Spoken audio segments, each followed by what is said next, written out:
Mũgũnda-inĩ wa Daniel Muriuki, itora rĩa Gacatha gĩcũgũ kaunti ya Kirinyaga, nĩkuo minista wa maaĩ Eric Mugaa atongoretie maabitha a thirikari hamwe na anyiti itemi kũnyabara tabarĩra ya ũrĩmi wa maaĩ ma Kandeki. Government of Kenya through loan ĩrĩa mahetwo nĩ KFW ikahe mkulima 50% of the funding, then hena 10% irutĩtwo nĩ mũrĩmi na 40% ukaheo loan nĩ Equity Bank.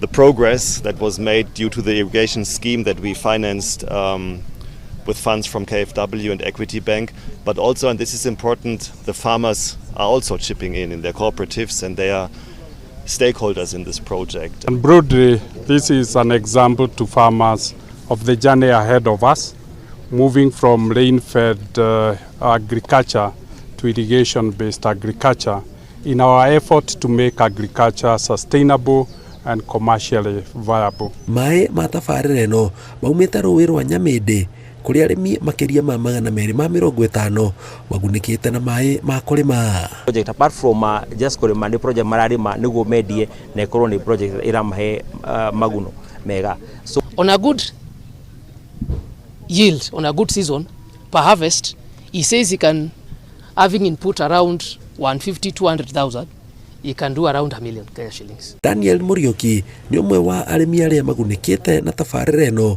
na gũkorwo na baita nene harĩ ũrĩmi wake wa nyanya na mĩciri.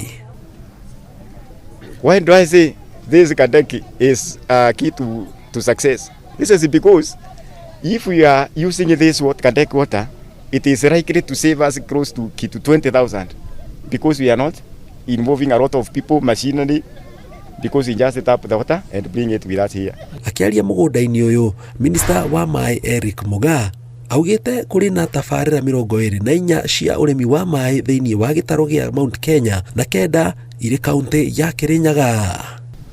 He has described the water as a source of prosperity. Nimesikia Dr. Mwangi akijoke eti success inamfuata. Anyiti itemi tabarĩra-inĩ ĩno matongoretio nĩ mũrũgamĩrĩri mũnene wa bengi ya Equity na barothi wa bũrũri wa Germany, magĩkinyĩrĩria bata wa kũnyitĩrĩra arĩmi matũũra-inĩ, makĩĩranĩra gũthiĩ na mbere na kũheana ũteithio wa kĩmbeca. I'm glad that with the support of the World Bank and the government of Kenya, we'll be scaling this project to cover over 200 irrigation schemes. And this is the future of agriculture in our country. I'm using this project also to learn how to implement and to see the concrete effects on the ground and then expand it also to other parts of Kenya. Thirikari TV, jitagwo Jenga Wabui.